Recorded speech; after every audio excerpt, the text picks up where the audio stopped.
Chapter 3. The Tuha-na-Cremm Croich. Corum's mind was clouded. For all that he could smell the night air, see the people around him, feel the horse beneath him, it still seemed that he dreamed. Slowly he rode back down the mound. A light wind caught the folds of his scarlet robe and lifted them, swirling them about his head.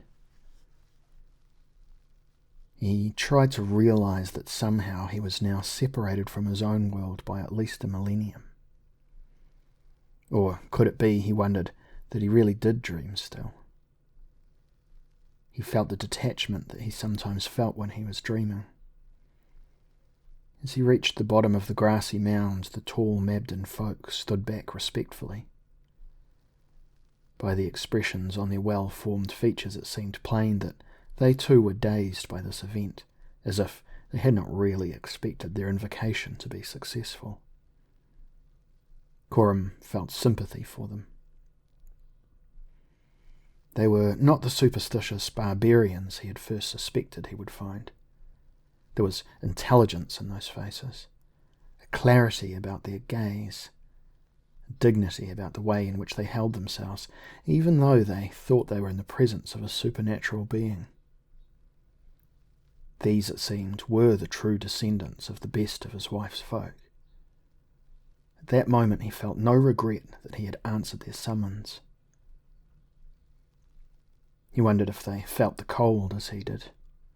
The air was sharp, and yet they wore only thin cloaks which left their arms, chests, and legs bare, save for the gold ornaments, leather straps, and high sandals which all men and women had. The older man who had first spoken to Corum was powerfully built and as tall as the Vadhak himself. Corum reined his horse before the man, and he dismounted. They stared at each other for some moments. Then Corum spoke distantly. "My head is empty," he said. "You must fill it." The man stared thoughtfully at the ground and then raised his head, saying, "I am Manach, a king."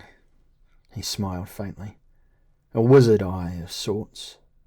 Druid some call me, though I've few of the druid's skills, nor much of their wisdom. But I am the best we have now, for we have forgotten most of the old lore. Which is perhaps why we are now in this predicament," he added, almost with embarrassment. "We had no need of it, we thought, until the Foy Muir came back." He looked curiously at Corum's face, as if he disbelieved in the power of his own invocation. Corum had decided almost at once that he liked this King Monarch. Corum approved of the man's scepticism, if that was what it was. Plainly the invocation had been weak because Monarch had probably the others had only half believed in it. "You summoned me when all else failed," said Corum. "Aye. The Foy Muir beat us in battle after battle, for they do not fight as we fight. At last we had nothing left but our legends." Monarch hesitated and then admitted, "I did not believe much in those legends before now." Corum smiled. Perhaps there was no truth in them before now. Monarch frowned. "You speak more like a man than a god, or even a great hero. I mean no disrespect. It is other folk who make gods and heroes of men like myself, my friend." Corum looked at the rest of the gathering. "You must tell me what you expect of me, for I have no mystic powers." It was Monarch who smiled now. "Perhaps you had none before." Corum raised his silver hand. "This? Oh, it is of earthly manufacture. With the right skills and knowledge any man might make one." "You have gifts," said King Monarch, "the gifts of your race, your experience, your wisdom, aye, and your skills, Lord of the Mound. The legends say that you fought mighty gods before the dawn of the world." "I fought gods? Well, We have great need of a fighter of gods. The Foi Muir are gods. They conquer our land. They steal our holy things. They capture our people. Even now the High King is their prisoner. Our great places fall to them, Caer Lud and Craig Don among them. They divide our land and so separate our folk. Separated, it becomes harder for us to join in battle against the Foi Muir. Well, they must be numerous, these Foi Muir, said Coram. There are 7. Coram said nothing, allowing the astonishment which he had been unable to hide to serve in place of words. 7, said King Monarch. Come with us now, Coram of the Mound, to the fort at Caer Marlod, where to take meat and mead with us, while we tell you why we called for you. And Coram remounted his horse and allowed the people to lead it through the frost-rimed oakwood and up a hill which overlooked the sea, upon which a moon cast a leprous light. Stone walls rose high around the crown of the hill, and there was really only one small gate, a tunnel which went down and then up again, through which a visitor could pass in order to enter the city. The stones were white too. It was as if the whole world were frozen and all its scenery carved from ice. Within, the city of Caer Marlod reminded Coram of the stone cities of Lera Brod, though some attempts had been made to finish the granite of the houses' walls, to paint scenes upon the walls, to carve gables. Much more fortress than town, the place had a gloomy aspect Coram could not equate with the people who had summoned him. These are old forts, King Monarch explained. We were driven from our great cities and forced to find homes here where our ancestors were said to dwell. They are strong, at least, settlements like Caer Marlod, and during the day it is possible to see many miles in all directions. He ducked beneath a portal as he led Coram into one of the big buildings, which was lit with rush torches and oil lamps, and others who had been with Monarch in the Oakwood followed them in. At last they all stood in a low-roofed hall furnished with heavy wooden benches and tables. On these tables, however, was some of the finest gold, silver, and bronze plate Coram had ever seen. Each bowl, each platter, each cup was exquisite, and if anything, of even finer workmanship than the ornaments the people wore. For all that the walls were of rough stone, the hall danced with glittering light as the flames of the brands were reflected in the tableware and the ornaments of the people of Croich. And this is all that is left of our treasure, said King Monarch, and he shrugged. And the meat we serve is poor fare now, for game grows scarce, running before the hounds of Keranos, which hunt the whole land as soon as the sun has set, and do not cease hunting until the sun rises. One day we fear the sun will not rise again at all, and soon the only life in all the world will be those hounds and the huntsmen who are their masters. And ice and snow will prevail over all. Everlasting Samhain. Coram recognised this last word, for it was like the word the folk of Luamanesh had used to describe the darkest and bleakest days of winter. He understood King Monarch's meaning. They seated themselves at the long wooden table, and servants brought the meat. It was an unappetizing meal, and again King Monarch apologized for it. Yet there was little gloom in that hall.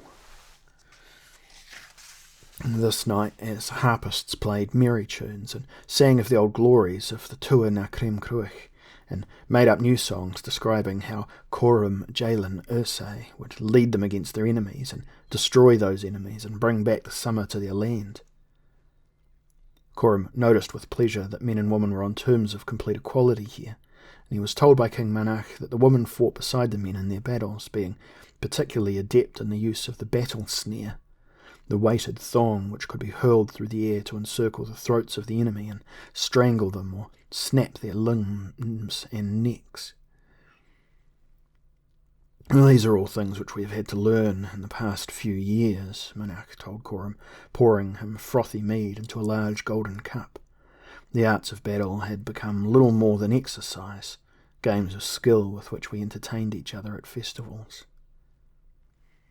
When did the Foimure come? Coram asked. Some 3 years ago. We were unprepared. They arrived on the eastern shores during the winter and did not make their presence known. Then, when spring did not come in those parts, people began to investigate the causes. We did not believe it at first, and we heard from what had happened from the folk of Caer Lud. Since then, the Foimure have extended their rule until now the whole of the eastern half of the land, from top to bottom, has become their undisputed domain. Gradually they move westward. First come the hounds of Keranos, then come the Foimure. The seven men, 7 misshapen giants, 2 of which are female, and they have strange powers, controlling forces of nature, beasts, perhaps even demons. They come from the east. Where in the east? Some say they come from across the sea, from a great mysterious continent of which we know little, a continent now bereft of life and entirely covered in snow. Others say that they come from beneath the sea itself, from a land where only they can live. Both these lands were called by our ancestors Anwin, but I do not think this is a Foimure name. And Luamanish, do you know aught of that land? Well, it is in where, in legend, our folk come from. But in ancient times, in the misty past, there was a battle between the Foimure and the folk of Luamanish, and Luamanish was drawn beneath the sea to become part of the land of the Foimure. Now, only a few islands remain, and on those islands are a few ruins, I have heard, speaking for the truth of the legends. After this disaster, our people defeated the Foimure with magical help in the form of a sword, a spear, a cauldron, a stallion, a ram, and an oak tree. These things were kept at Caer Lud in the care of our High King, who had rule over all the different peoples of this land, and who, once a year at midsummer, would mete out justice in any disputes thought to be too complicated for kings such as myself. But now our magical treasures are scattered, some say lost forever, and our High King is a slave of the Foimure. And that is why in desperation we record the legend of Coram and begged you for your help. You speak of mystical things, said Coram, and I was never one to understand magic and the like, but I will try to help. It is strange what has happened to us, mused King Monarch, for here I sit eating with a demigod and discover that, in spite of the evidence of his own existence, he is as unconvinced by the supernatural as was I. He shook his head. Well, Prince Coram of the Silver Hand, we must both learn to believe in the supernatural now. The Foimure have powers which prove that it exists. Well, and so have you, it seems, added Coram, for I was brought here by an invocation distinctly magical in character. A tall, red-haired warrior leaned across the table, raising a wine cup high in toast. Now we shall defeat the Foimure. Now the devil dogs shall run. Hail, Prince Coram! And all rose then, echoing the toast. Hail to Prince Coram! And Prince Coram acknowledged the toast and replied to it with, Hail to the Tuha-na-Cremm Croich! But in his heart he was disturbed. Where had he heard a similar toast? Not during his own life. Therefore he must recall another life, another time when he was hero and saviour to a people not unlike these in some ways. Why did he feel a sense of dread then? Had he betrayed them? and try as he might, he could not rid himself of these feelings. A woman left her place on the bench and swayed a little as she approached him. She put a soft, strong arm around him and kissed his right cheek. "Hail to thee, hero," she murmured. "Now you shall bring us back our bull. Now you shall lead us into battle with the spear Brionek. Now you will restore to us our lost treasures and our great places. And will you sire us sons, Corums? Heroes?" And she kissed him again. Corum smiled a bitter smile. "I will do all else if it is in my power, lady, but one thing, the last thing, I cannot do, for Vadhag cannot sire Mabden children." She did not seem distressed. "And there's a magic for that too, I think," she said. For the third time she kissed him before returning to her place, and Corum felt desire for her, and this sense of desire reminded him of Rowlena, and he became sad again. His thoughts turned inward. "Do we tire you?" King Monarch asked a little later. Corum shrugged. "I've been sleeping for too long, King Monarch. I have stored up my energy. I should not be tired." "Sleeping? Sleeping in the mound?" "Perhaps," answered Corum dreamily. "I thought not, but perhaps it was in the mound. I lived in a castle overlooking the sea, wasting my days in regret and despair. And then you called. At first I would not listen. And then an old friend came and told me to answer your call, so I came, but possibly that was the dream." Corum began to think he had quaffed too much of the sweet mead. It was strong. His vision was cloudy, and he was filled with a peculiar mixture of melancholy and euphoria. "Is it important to you, King Monarch, my place of origin?"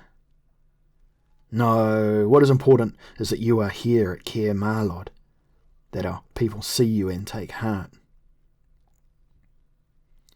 "Tell me more of the Foy Muir and how you were defeated." "Or of the Foy Muir I can tell you little, save that it is said that they were not always united against us, that they are not all of the same blood. They do not make war as we once made war. It was our way to choose champions from the ranks of the contesting armies. Those champions would fight for us, man to man, matching skills until one was beaten.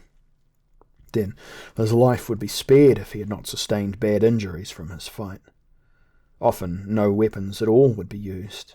Bard would match bard, composing satires against their enemies until the best satirist sent the others slinking away in shame.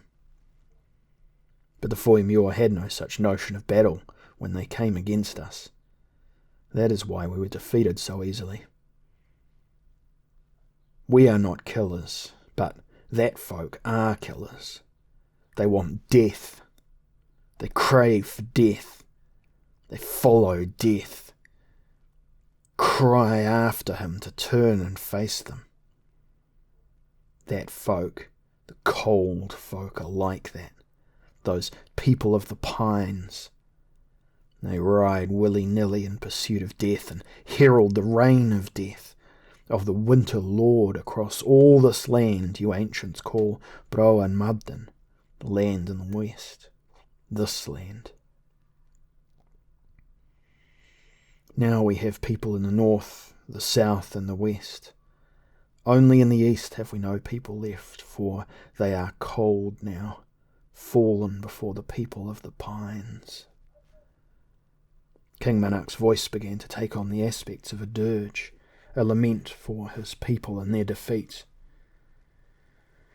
Oh, Corum, do not judge us by what you see now. I know that we were once a great folk with many powers, but we became poor after our first fights with the Fio Moor. Then they took away the land of Luamanesh and all our books and lore with it. This sounds like a legend to explain a natural disaster, Corum said gently. So thought I until now, King Monarch told him, and Coram was bound to accept this. "Though we are poor," continued the king, "and though much of our control over the inanimate world is lost, for all this we are still the same folk. Our minds are the same. We do not lack intelligence, Prince Coram." Coram had not considered that they had. Indeed, he had been astonished at the king's clear thinking, having expected to meet a race much more primitive in its ideas. And though this people had come to accept magic and wizardry as a fact, they were not otherwise superstitious. "Yours is a proud and noble people, King Monarch," he said sincerely, "and I will serve them as best I can, for it is for you to tell me how to serve, for I have less knowledge of the Foy Muir than you have." "The Foy Muir have great fear of our old magical treasures," King Monarch said. "To us they had become little more than objects of interesting antiquity, but now we believe they mean more, that they do have powers, that they represent a danger to the Foy Muir. And all here will agree on one thing, that the bull of Crinan has been seen in these parts." "This bull has been mentioned before." "Aye, a giant black bull which will kill any who seek to capture it save one." "And is that one called Coram?" asked Coram with a smile. "Well, his name is not mentioned in the old texts. All the texts say is that he will bear the spear called Brionac, clutched in a fist which shines like the moon." "And what is the spear Brionac?" "A magical spear made by the Sidhe smith Goffinon, and now again in his possession. You see, Prince Coram, after the Foy Muir came to Caer Lud and captured the High King, a warrior called Honorar, whose duty had been to protect the ancient treasures, fled with them in a chariot. But as he fled, the treasures fell one by one from the chariot. Some were captured by pursuing Foy Muir, we heard. Others were found by Mabden. And the rest, if the rumours are to be trusted, were found by folk older than the Mabden or the Foy Muir, the Sidhe, whose gifts to us those originally were. We cast many runes, and our wizards sought many oracles before we learned that the spear called Brionac was once again in the possession of this mysterious Sidhe, the smith, Goffinon. And do you know where the smith dwells? He is thought to dwell in a place called High Breezeal, a mysterious island of enchantment laying south of our southern shores. Our druids believe that High Breezeal is all that remains of Luaminesh. But the Foy Muir rule there, do they not? Yeah, they avoid the island, I know not why. The danger must be great if they deserted a land that was once theirs. In my thinking also, King Monarch agreed. But was the danger only apparent to the Foy Muir? No Mabden has ever returned from High Breezeal. The Sidhe are said to be blood relations to the Vadhag, of the same stock, many say. Perhaps only a Vadhag could go to High Breezeal and return. Coram laughed aloud. Perhaps. Very well, King Monarch, I will go there and look for your magical spear. You could go to your death. Death is not what I fear, King. Soberly, King Monarch nodded. Aye. I believe I understand you, Prince Coram, and be reminded that there is much more to fear than death in these dark days of ours. The flames of the brands were burning low, guttering. The merrymaking was now subdued. A single harpist played a soulful tune and sang a song of doomed lovers, which Coram, in his drunkenness, identified with his own story, the story of himself and Rowlena. And it seemed to him in the half-light that the girl who had spoken to him earlier looked much like Rowlena. He stared at her as, unconscious of his gaze, she talked and laughed with one of the young warriors. And he began to hope. He hoped that somewhere in this world Rowlena had been reincarnated, and that he would find her somewhere, and though she would not know him, she would fall in love with him as she had done before. The girl turned her head and saw that he stared. She smiled at him, bowing slightly. He raised his wine cup, shouting somewhat wildly as he got to his feet. "Sing on, bars, for I drink to my lost love Rowlena, and I pray that I shall find her in this grim world." And then he lowered his head, feeling that he had become foolish. The girl, seen properly, looked very little like Rowlena, but her eyes remained fixed on his as he sank back into his seat, and again he stared at her with curiosity. "I see you find my daughter worthy of your attention, Lord of the Mound," came King Monarch's voice from beside Coram. The king spoke a little sardonically. "Your daughter? She is called Maeve. Is she fair?" "She is fair. She is fine, King Monarch. She is my consort since her mother was killed in our first fight with the Foy Muir.